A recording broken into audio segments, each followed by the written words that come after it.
नमस्कार दोस्तों, यह है ज्ञानधारा चैनल। प्रश्नों को सॉल्व करने की श्रृंखला में एक नया प्रश्न पत्र हम लोग देखते हैं। ये प्रश्न पत्र है आरपीएससी मतलब राजस्थान लोक सेवा आयोग द्वारा आयोजित की गई स्कूल लेक्चरर 2018 के अंतर्गत ज्योग्राफी की। तो ज्योग्राफी विषय से जो कि भर्ती 2018 में निकली थी, जिसकी परीक्षा 7 जनवरी 2020 को हुई थी। इस प्रश्न पत्र में आपसे 150 प्रश्न पूछे गए थे और इसमें नेगेटिव मार्किंग थी। तो 150 प्रश्नों को एक वीडियो में कवर कर पाना उतना उचित नहीं है, इसलिए हम लोग 50-50 प्रश्नों को करके 3 पार्ट्स में इन प्रश्नों को सॉल्व करते हैं और उनसे क्या और प्रश्न बन सकते हैं उनको भी हम लोग जानने का प्रयास करेंगे। तो जो प्रश्न पूछे गए हैं देख लेते हैं किस प्रकार के प्रश्न पूछे गए हैं। तो जो पहला प्रश्न पूछा गया है कि जब सूर्य, चंद्रमा एवं पृथ्वी एक सरल रेखा में है तो ज्वार होगा। When the sun, the moon and the earth are in a straight line, the tide will be option दिए हुए लघु ज्वार, दीर्घ ज्वार, दैनिक ज्वार एवं मिश्रित ज्वार, neap tide, spring tide, diurnal tide and mix tide. तो आपका जो सही उत्तर है वो कौन सा होगा? बी नंबर मतलब कि दीर्घ ज्वार। आप यहाँ पे 2 नंबर ऑप्शन देख सकते हैं। ठीक है, आपका ये उत्तर आपका सही हो जाएगा। ठीक है, अब जो है अगला जो प्रश्न पूछा गया है उसको जानने के पहले हम लोग आपसे पूछ लेते हैं कि आप मुझे बताइए कि सूर्य, चंद्रमा तथा पृथ्वी की जब एक जैसी स्थिति होती है, एक सरल रेखा में होते हैं, उस स्थिति को कहते क्या है? उस घटना को क्या कहते हैं? तो आता तो दीर्घ ज्वार है, ये इसका रिजल्ट हो गया, लेकिन उस घटना को क्या कहते हैं? तो आपने सुना होगा सिजगी या युति बियुति, ठीक है, या फिर युति या बियुति। तो आप मुझे कमेंट बॉक्स में पोस्ट करिएगा कि युति बियुति कहते हैं, सिजगी कहते हैं या युति कहते हैं या बियुति कहते हैं, जो भी है आप मुझे कमेंट बॉक्स में पोस्ट करिएगा। अगला जो प्रश्न पूछा गया है कि अन्य कारकों के समान रहने पर पृथ्वी द्वारा सूर्यातप की प्राप्ति अधिकतम होगी। If other factors remain same, insolation receive by earth will be maximum on. Option दिए हुए 3 जनवरी को, 3 मई को, 3 अगस्त को, 4 जुलाई को। तो आपका जो सही उत्तर है वो है आपका 3 जनवरी को। अब 3 जनवरी को उपसौर होता है कि अपसौर होता है? तो आप मुझे बताइए क्या होता है, आप मुझे कमेंट बॉक्स में पोस्ट करिएगा। तो पेपर सॉल्व करने के साथ साथ क्या प्रश्न और बन सकते हैं और किस प्रकार से आप जो है रिवीजन भी करना है इन पेपर को सॉल्व करते वक्त, तो वो भी आपको देखना है। तो 3 जनवरी को अपसौर होता है कि उपसौर होता है, आप मुझे कमेंट बॉक्स में बताइएगा। इसी समय आप जो है उपभू और अपभू वो भी आप याद कर लीजिएगा कि किस स्थिति में होता है, जब चंद्रमा दूर होता है पृथ्वी से कि पास होता है। तो आप मुझे कमेंट बॉक्स में पेस्ट करिएगा या फिर आप जो है अपने मन में सोच लीजिएगा। तो आपका जो सही उत्तर क्या था वो हो गया आपका 3 जनवरी को। ठीक है, ए नंबर ऑप्शन आपका सही हो गया। अब इसके बाद जो है 3 नंबर प्रश्न जो है वो देख लेते हैं कि निम्नलिखित में से कौन सी एक ठंडी महासागरीय धारा नहीं है? Which one of the following is not A cold oceanic current? Option है वेंगुएला, पेरू, कनारी, अंगुलहास।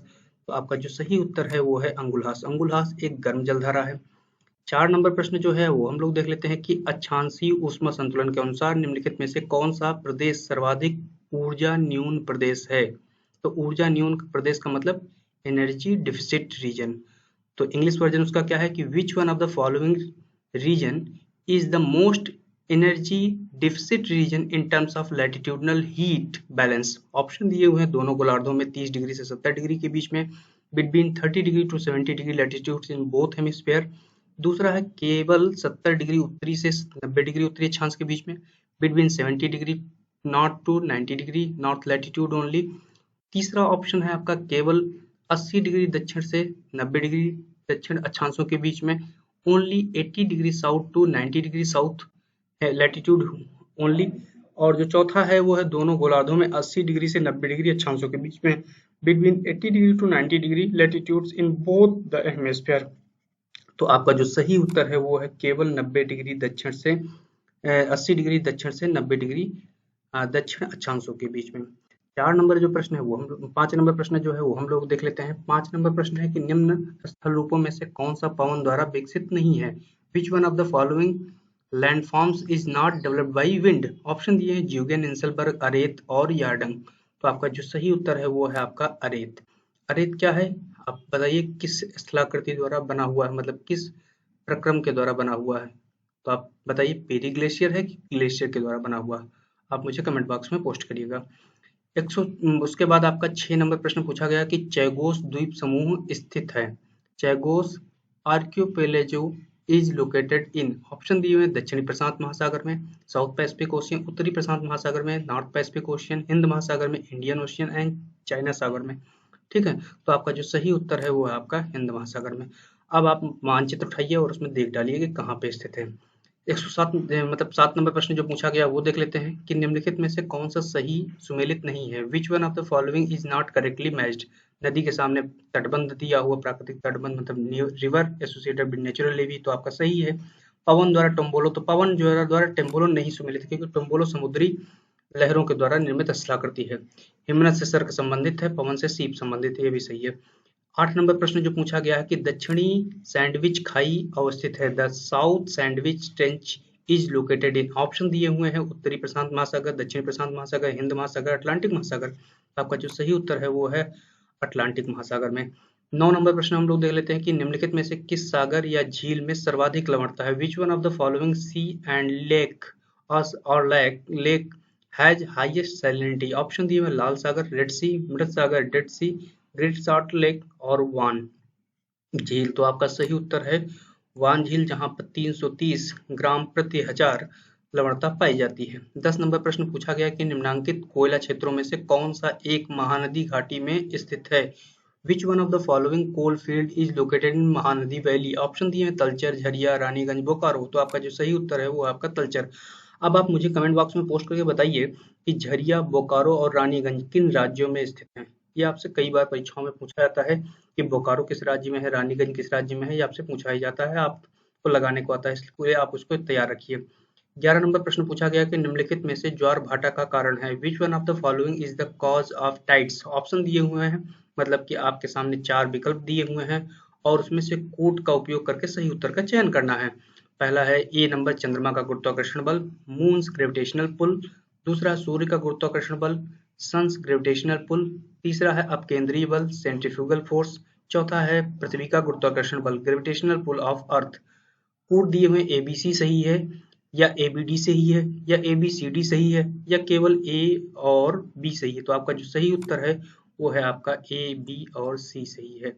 ठीक है, मतलब चंद्रमा का गुरुत्वाकर्षण बल, सूर्य का गुरुत्वाकर्षण बल और अपकेंद्रीय बल। ठीक है, तो ये आपके जो है क्या है, ज्वार भाटा के कारण के हैं। 12 नंबर प्रश्न पूछा गया कि मलज खंड जाना जाता है। मलज खंड इज नोन फॉर। ऑप्शन दिए हुए तांबा खनन के लिए, लौह एस खनन के लिए, स्वर्ण खनन के लिए या अभ्रक खनन के लिए। ठीक है, तो आपका जो सही उत्तर है वो है आपका तांबा खनन के लिए या कॉपर माइनिंग के लिए।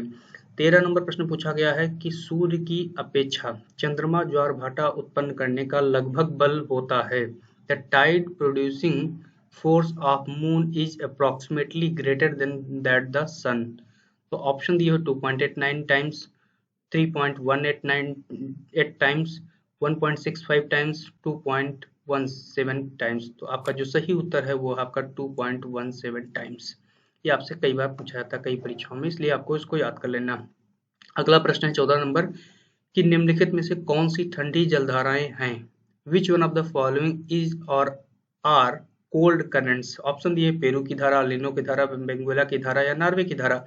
आपसे पूछा गया कि select correct answer from the codes given below. तो आपसे पूछा गया 4 में से कौन कितने सही हैं। ए और सी सही है, ए बी सी सही है, ए बी सी डी सही है या ए सी डी सही है। तो आपका जो सही उत्तर है वो है आपका ए और सी, मतलब कि आपका पेरू की धारा व आपका कैलिफोर्निया की धारा ठंडी जलधारा है, बल्कि एल निनो और नॉर्वे की धारा आपकी गर्म जलधारा है। अब उसके बाद 15 नंबर प्रश्न पूछा गया कि अभ्रक उत्पादन केंद्र कोडरमा स्थित है। Koderma mica producing centre is situated in. Option दिए हैं राजस्थान में, उड़ीसा में, झारखंड में, आंध्र प्रदेश में। तो आपका जो सही उत्तर है वो आपका झारखंड है। 16 नंबर प्रश्न पूछा गया कि मानव भूगोल में क्रियाशीलता का सिद्धांत किसने प्रतिपादित किया। In human geography principle of activity was proposed by. Option दिए हैं सावर, बैरोज, ब्रून्स और हम्बोल्ट। तो आपका जो सही उत्तर है वो है जे ब्रून्स। अब आप बताइए कि मानव पारिस्थितिकी शब्द किसने दिया था, वह मॉर्फोलॉजी ऑफ लैंडस्केप बुक किसने लिखी थी। ये दो आप मुझे बताइएगा आंसर। ठीक है, 17 नंबर प्रश्न पूछा गया है कि निम्नलिखित में से कौन सी महासागरीय धाराएं मौसम के अनुसार अपनी दिशा बदलती हैं। विच one of the following oceanic currents changes their direction from the season two season. Option दिए अटलांटिक महासागर की उत्तर एवं दक्षिणी विषुवत-रेखीय धाराएं, north and south equatorial currents of Atlantic ocean. दूसरा है हिंद महासागर की उत्तरी विषुवत-रेखीय धारा, north equatorial current of Indian ocean. तीसरा है दक्षिण अटलांटिक की दक्षिणी विषुवतरीय धारा, south equatorial currents of south Atlantic ocean. चौथा है उत्तरी अटलांटिक प्रवाह मतलब नॉर्थ अटलांटिक ड्रिफ्ट। आपका जो सही उत्तर है वो है हिंद महासागर की उत्तरी विषुवतरीय धारा, ये तो आपको मालूम ही होगा। उसके बाद 18 नंबर प्रश्न पूछा गया कि अंतरराष्ट्रीय प्रक्षेप है, इंटरनेशनल प्रोजेक्शन इज। ऑप्शन दिए हुए संशोधित मर्केटर प्रक्षेप, मॉडिफाइड मर्केटर प्रोजेक्शन। दूसरा संशोधित बहुशंकु प्रक्षेप, मॉडिफाइड पॉलीकोनिक प्रोजेक्शन। तीसरा है गाल का त्रिविमीय प्रक्षेप, गाल स्टीरियोग्राफिक प्रोजेक्शन। चौथा है संशोधित नोमोनिक ध्रुवीय खमध्य प्रक्षेप, मॉडिफाइड जीनोमिक पोलर जेनिथल प्रोजेक्शन। तो आपका जो सही उत्तर है वो है आपका संशोधित बहुशंकु प्रक्षेप। 19 नंबर प्रश्न पूछा गया कि निम्नलिखित में से किस पर्वत श्रृंखला में लगभग ने संभवतः अपना वर्तमान स्वरूप मोटे तौर पर उसी समय धारण किया जिस समय अरावली ने।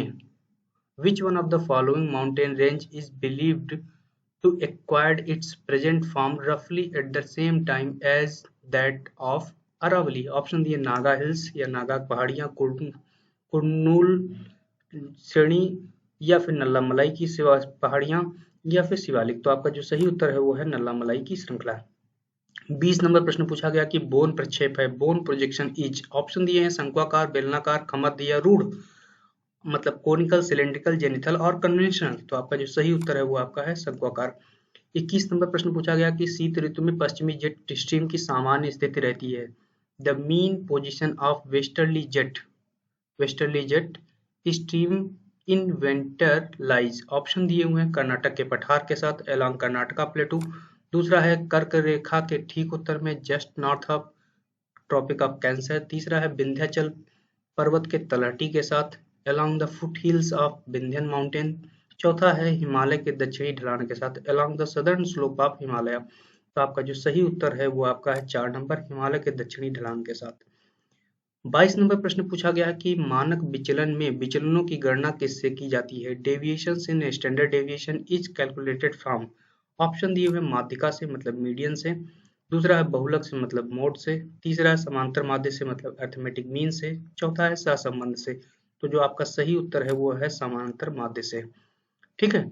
अब उसके बाद 23 नंबर प्रश्न पूछा गया कि भारतीय वन स्थिति रिपोर्ट 2017 स्टेट फॉरेस्ट रिपोर्ट 2017 के अनुसार भारत के किस राज्य में वनावरण मतलब प्रतिशत में सर्वाधिक है। As per the state of forest report 2017 which state of India has the highest percentage of forest cover. Option दिया अरुणाचल प्रदेश, मिजोरम, तमिलनाडु, त्रिपुरा और मणिपुर। तो आपका जो सही उत्तर है वो है आपका मिजोरम।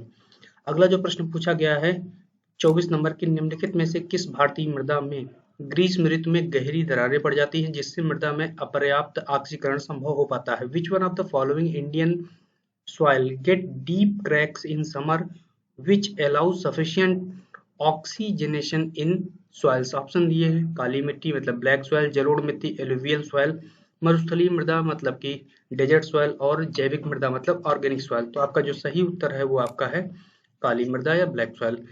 25 नंबर प्रश्न में आरेख प्रदर्शित कर रहा आपसे पूछा गया डायग्राम शोज, क्या डायग्राम क्या शो कर रहा है। एक तरफ एक्स वैल्यू दी हुई, दूसरी तरफ वाई वैल्यू दी हुई है। आपके ऑप्शन दिए कि पूर्ण धनात्मक सहसंबंध परफेक्ट पॉजिटिव कोरिलेशन है या पूर्ण ऋणात्मक सहसंबंध है परफेक्ट नेगेटिव कोरिलेशन है। तीसरा कोई सहसंबंध नहीं नो कोरिलेशन। चौथा है सीमित धनात्मक सहसंबंध लिमिटेड पॉजिटिव कोरिलेशन। तो ये स्ट्रेट लाइन आपकी सीधी जा रही तो मतलब कि आपका क्या है पूर्ण धनात्मक सहसंबंध है, परफेक्ट पॉजिटिव कोरिलेशन है। अगर यही आपकी इस तरफ से इस तरफ होती तो क्या होता आप मुझे कमेंट बॉक्स में पोस्ट करके बताइएगा। अगला जो प्रश्न पूछा गया 26 नंबर के, निम्नलिखित में से कौन सा सही सुमेलित नहीं है। Which one of the following is not correctly matched. Option दिए है झूम कृषि भारत में, तो ये सही है आपका होती ही है। मिल्पा कृषि रोडेशिया में होती है, ये भी सही है। लदांग आपका मलेशिया में होता है, ये भी आपका सही है। चेन्ना जो है आपका थाईलैंड में नहीं होता है। तो चेन्ना कहाँ पे होता है आपको सोचना है और आप पूरी तरह से याद कर लीजिए कि पूरी दुनिया में अलग अलग भागों में कौन कौन सी कृषि के किस किस नाम से जाना जाता है। 27 नंबर प्रश्न पूछा गया कि भारत की जनगणना 2011 के अनुसार भारत की दशाब्दी जनसंख्या वृद्धि दर है। The decadal growth rate of India as per census of 2011 final data is. Option दिए हुए हैं 18.7, 21.2, 27.22, 20.6 एंड 17.4, 17.7। तो आपका जो सही उत्तर है वो आपका क्या है 17.7 7% आपकी डिकेडल पॉपुलेशन ग्रोथ रेट है। तो आप बताइए कि एनुअल पॉपुलेशन ग्रोथ रेट क्या है बिटवीन 2001 टू 2011, वो आप मुझे कमेंट बॉक्स में पोस्ट करके बताइएगा। 28 नंबर प्रश्न पूछा गया कि निम्नलिखित में से कौन सी नदी घाटी बाढ़ आपदा के समय कुख्यात नहीं है? Which one of the following river basin is or are not notorious for the flood hazard? Option दिए पेनगंगा, सिंधु, कोसी और कावेरी। तो आपको बताना कि ए सी डी सही है या सी डी से सी बी सही है या ए बी सी सही है या ए बी डी सही है। तो आपका जो सही उत्तर है वो है आपका ए बी डी, मतलब कि पेनगंगा, सिंधु और कावेरी बाढ़ आपदा के लिए कुख्यात नहीं है, जबकि कोसी बहुत ज्यादा कुख्यात है, इसीलिए भी कोसी को बिहार का शोक भी कहा जाता है। 29 नंबर प्रश्न पूछा गया कि निम्नलिखित में से कौन सी गहन निर्वाहक कृषि की विशेषता है? Which among the following is the characteristics of intensive subsistence agriculture? Option दिए खेतों का बड़ा आकार, लार्ज साइज ऑफ फार्म्स। दूसरा है उच्च यंत्रीकृत मतलब हाईली मैकेनाइज्ड। तीसरा है प्रति एकड़ उच्च उपज परंतु प्रति व्यक्ति कम उपज, हाईली यील्ड पर एकड़ but low per capita yield. चौथा है प्रति एकड़ कम उपज परंतु प्रति व्यक्ति उच्च उपज, लो यील्ड पर एकड़ but high per capita yield. तो आपका जो सही उत्तर है वो है आपका 3 नंबर की ज्यादा प्रति एकड़ जो है सबसे ज्यादा उत्पादन होता है लेकिन प्रति व्यक्ति कम होता है। उसके बाद 30 नंबर प्रश्न आपसे पूछा गया है कि ओरिएंट एक्सप्रेस रेलवे लाइन जोड़ती है। Orient express railway line connects, option दिए हुए पेरिस इस्तांबुल को, पर्थ सिडनी को, हेलिफैक्स वैंकूवर को या टोक्यो ओसाका को। तो आपका जो सही उत्तर है वो है आपका पेरिस को इस्तांबुल से जोड़ती है। 31 नंबर प्रश्न पूछा गया कि सूची 1 को सूची 2 से सुमेलित कीजिए तथा दिए गए कोड की सहायता से सही उत्तर का चयन कीजिए। Match list 1 with list 2 and select the correct answer using the codes given below. एक तरफ सूची में आपके दिए हुए हैं अयस्क दिए हुए हैं, मतलब कि धातुओं के अयस्क दिए हैं, तथा दूसरी धातुओं और जो भी अन्य अधातुएं हैं उनके अयस्क दिए हुए, तथा दूसरी तरफ धातुएं और अधातुएं दी हुई है। तो लिमोनाइट किससे जुड़ा हुआ है वो आपको बताना है। तो लिमोनाइट क्या है? एक अयस्क है, किसका है? लोहे का, ठीक है। और उसके बाद आपका स्टेफेनाइट जो है आपका वो क्या है? वो आपका चांदी का अयस्क है। इसकी तरह से मॉस्को बाइट जो है आपका अभ्रक का है और जो लिग्नाइट है वो आपका कोयले का है। तो इस तरह से आपका जो उत्तर सही हो गया वो आपका 3 1 2 4 हो गया, 2 नंबर आपका सही हो गया, ठीक है। 32 नंबर प्रश्न पूछा गया कि निम्नलिखित में से कौन सी विश्व की व्यस्ततम नव्य नदी है? Which one of the following is the busiest navigable river of the world? Option Amazon, Danube, Mississippi, Rhine. तो आपका जो सही उत्तर है वो आपका राइन रिवर है। 33 नंबर प्रश्न पूछा गया कि निम्नलिखित में से कौन सी जननांगी संक्रमण सिद्धांत की प्रथम अवस्था को दर्शाता है? Which one of the among the following shows the first stage of demographic transition theory? Option दिए हुए हैं उच्च जन्म दर, उच्च मृत्यु दर, high birth and high death rate. दूसरा है आपका उच्च जन्म दर, निम्न मृत्यु दर, high birth and low death rate. तीसरा है निम्न जन्म दर, उच्च मृत्यु दर, low birth and high death rate. चौथा है निम्न जन्म एवं निम्न मृत्यु दर, low birth and low death rate. तो आपका पहली जो अवस्था होती है उसमें क्या है? आपका उच्च जन्म एवं उच्च मृत्यु दर होती है। कितनी होती है? लगभग 30 से 40, 35 से 40 जो है जन्म दर और 35 से 40 आपका जो है मृत्यु दर होती है आपकी प्रति हजार प्रथम स्टेज में। अब आप मुझे बताइए कि जननांगीय संक्रमण सिद्धांत किसने दिया था, फिर उसको 5 अवस्थाओं में किसने विभाजित किया था, वो आप मुझे कमेंट बॉक्स में पोस्ट करिएगा। 34 नंबर प्रश्न पूछा गया कि निम्नलिखित में से किन इस्पात संयंत्रों का प्रबंधन सेल द्वारा होता है? सेल का मतलब steel authority India limited. Which one of the following steel plants are managed by SAIL? Option दिए हुए भिलाई, दुर्गापुर, राउरकेला, बर्नपुर। आपका कोड दिए हुए एबीसी सही है, एबीसीडी सही है, एबीसीडी सही है, बीसी सही है। तो आपका जो सही उत्तर है वो आप मुझे बताइए क्या हो सकता है? वो आपका है एबीसीडी, मतलब चारों का जो प्रबंधन है वो सेल करता है। अब सेल की स्थापना कब हुई थी वो आप मुझे कमेंट बॉक्स में पोस्ट करिएगा, कई बार आपसे परीक्षाओं में पूछा जाता है। 35 नंबर प्रश्न पूछा गया कि निम्नलिखित में से कौन सा विश्व का सघन बसा हुआ प्रदेश नहीं है? Which one of the following is not a densely populated region of the world? Option A पूर्वी एशिया, दक्षिणी एशिया, पश्चिमी यूरोप एंड उत्तरी यूरोप। तो उत्तरी यूरोप में उतना जनसंख्या नहीं है, जबकि ये तीनों जो पार्ट है पूर्वी एशिया, दक्षिणी एशिया, पश्चिमी एशिया और एक और फेमस पार्ट है आपको मालूम होगा पूर्वी उत्तरी अमेरिका, ठीक है, उसमें भी आपका जो है बहुत ज्यादा जनसंख्या का घनत्व पाया जाता है। तो आपका जो है 4 नंबर ऑप्शन गलत है। 36 नंबर प्रश्न पूछा गया कि किसने कहा मानव भूगोल मानव पारिस्थितिकी? इसके पहले हम आपसे पूछ चुके हैं कि who said human geography is a human ecology. Option दिए हैं हार्टसोन, बैरोज, रेडचेल एंड किर्क। तो आपका जो सही उत्तर है वो है एच एच बैरोज, ठीक है। किर्क महोदय ने व्यवहारवाद सिद्धांत दिया, हॉटसोन ने 2 किताबें बहुत फेमस लिखी, उनको आपको मालूम होगा कि nature of geography and perspective nature of geography. Ratzel को मानव भूगोल का पिता कहा जाता है। इन्होंने इन्होंने राजनीतिक भूगोल का भी पिता कहा जाता है। ठीक है, तो इस तरह से इन्होंने कुछ किताबें भी लिखी थी। कौन-कौन सी किताबें लिखी थी वो आप मुझे कमेंट बॉक्स में पोस्ट करके बताइएगा। 37 नंबर प्रश्न पूछा गया कि वह विकास जो लोगों की आकांक्षाओं को बढ़ाता तथा उनके जीवन स्तर को सुधारता है कहलाता है। Development that enlarges pupils' choice and improves their lives in terms as। Option दिए सतत विकास मतलब सस्टेनेबल डेवलपमेंट, मानव विकास ह्यूमन डेवलपमेंट, प्रादेशिक विकास रीजनल डेवलपमेंट एंड सामाजिक विकास मतलब सोशल डेवलपमेंट। तो आपका जो सही उत्तर है वो है आपका मानव विकास। 38 नंबर प्रश्न पूछा गया है कि निम्नलिखित क्षेत्रों में से वर्ष 2014 में किस वर्ष में उसके कुल जनसंख्या में वृद्ध जनसंख्या 60 वर्ष से अधिक आयु के प्रतिशत सर्वाधिक था। Which among the following regions has the highest percentage of aging population above 60 years age to their total population in year 2014? Option दी उत्तरी अमेरिका, ऑस्ट्रेलिया, यूरोप, ओशिनिया। तो आपका जो सही उत्तर है वो आपका है यूरोप। 39 नंबर प्रश्न पूछा गया कि ब्रंटलैंड रिपोर्ट संबंधित है। Brundtland report is related to. Option दिए हुए हैं आर्थिक विकास से, इकोनॉमिक डेवलपमेंट से, सस्टेनेबल डेवलपमेंट से मतलब सतत विकास से, मानव विकास से, ह्यूमन डेवलपमेंट से, भूस्खलन नियंत्रण से, लैंडस्लाइड कंट्रोल से। तो आपका जो सही उत्तर है वो आपका है सतत विकास से। अब आप मुझे बताइए कि एक रिपोर्ट जो भी ब्रंटलैंड कमीशन है इसका टाइटल क्या था? आवर कॉमन फ्यूचर था कि नहीं? और ये ब्रंटलैंड कमीशन की रिपोर्ट कब दी गई थी? वो दी गई थी 1987 में। उसी समय जो है आपका सस्टेनेबल डेवलपमेंट वर्ड आया था। 40 नंबर प्रश्न आपका प्रैक्टिकल से है कि निरूपक भिन्न 1:20,000 बराबर है। ऑप्शन दिए हुए तो सिंपली इसको आपको लगा लेना है कि 1 सेंटीमीटर इक्वल टू कितना हो गया आपका 20,000 centimetre on ground. 1 centimetre on map equal to 20,000 centimetre on ground हो गया। अब 1 centimetre on the map equal to आपका 20 मीटर आपका हो जाएगा किस पे? On ground. तो आप इस हिसाब से लगा लीजिए। ये आपका जो विकल्प हो जाएगा क्या आपका ये 1 सेंटीमीटर इक्वल टू ये आप देख लीजिए कि 2 हेक्टोमीटर। ठीक है, 2 हेक्टोमीटर होगा नहीं, आपका जो है 20 मीटर होगा। ठीक है, क्योंकि आप 1000 से इसको आप नहीं 200 से डिवाइड करेंगे। जब 200 से डिवाइड करेंगे तो 1:200 मीटर्स हो जाएगा। ठीक है, अब यहाँ पे 200 मीटर्स कोई दिया नहीं तो 200 मीटर मतलब कि आपका ये हो जाएगा 1 सेंटीमीटर इक्वल टू 2 हेक्टोमीटर। ठीक है, अब उसके बाद 41 नंबर प्रश्न पूछा गया कि निम्नलिखित में से किस प्रक्षेप में भूमध्य रेखा को खींचा नहीं जा सकता?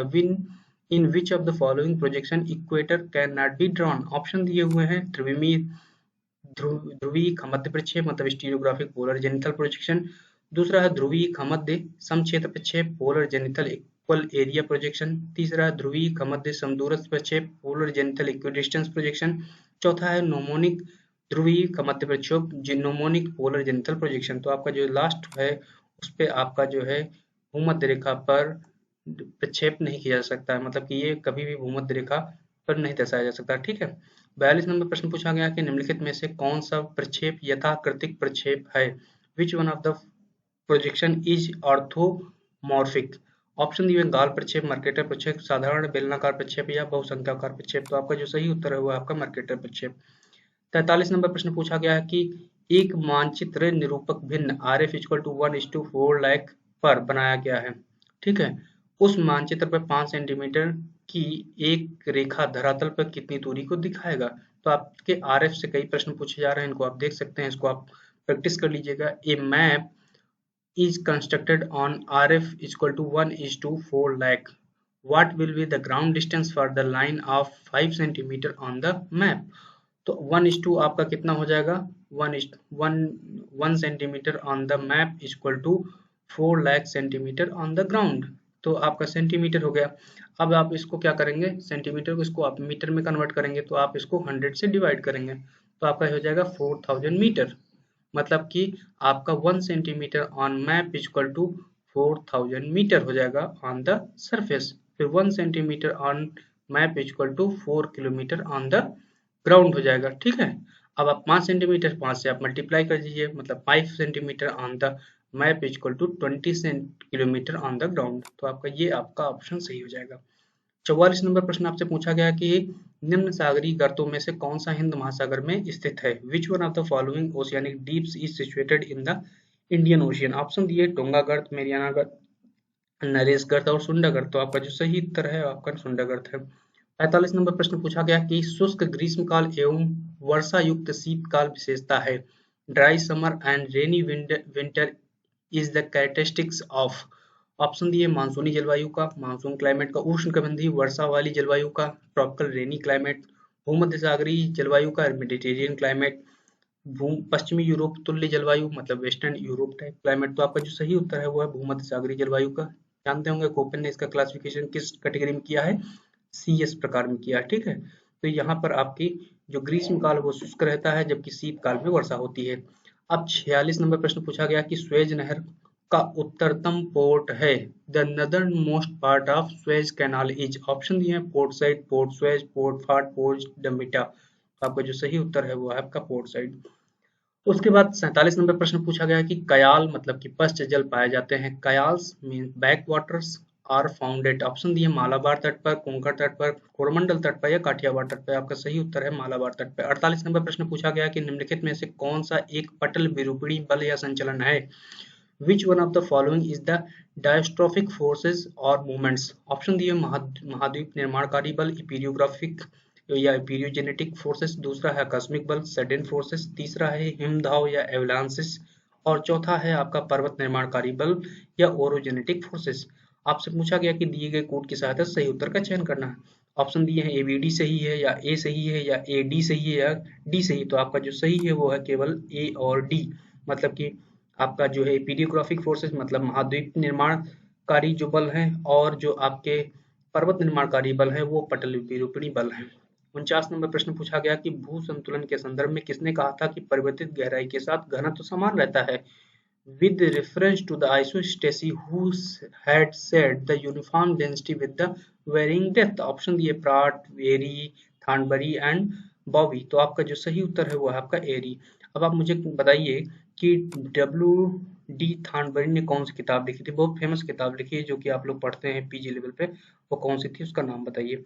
50 नंबर प्रश्न और इस वीडियो का अंतिम प्रश्न जो पूछा गया कि रिफ्ट घाटी का निर्माण होता है। Rift valley is formed by. Option दिए वलन से, भ्रंशन से, संवलन से, संपीड़न से मतलब फोल्डिंग से, फॉल्टिंग से, वार्पिंग से या कंप्रेशन से। तो आपका जो सही उत्तर है वो आपका है भ्रंशन से।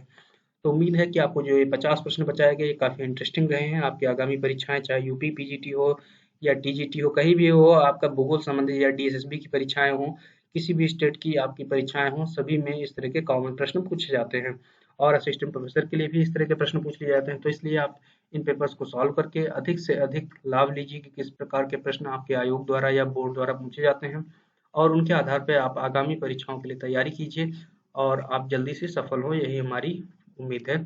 धन्यवाद।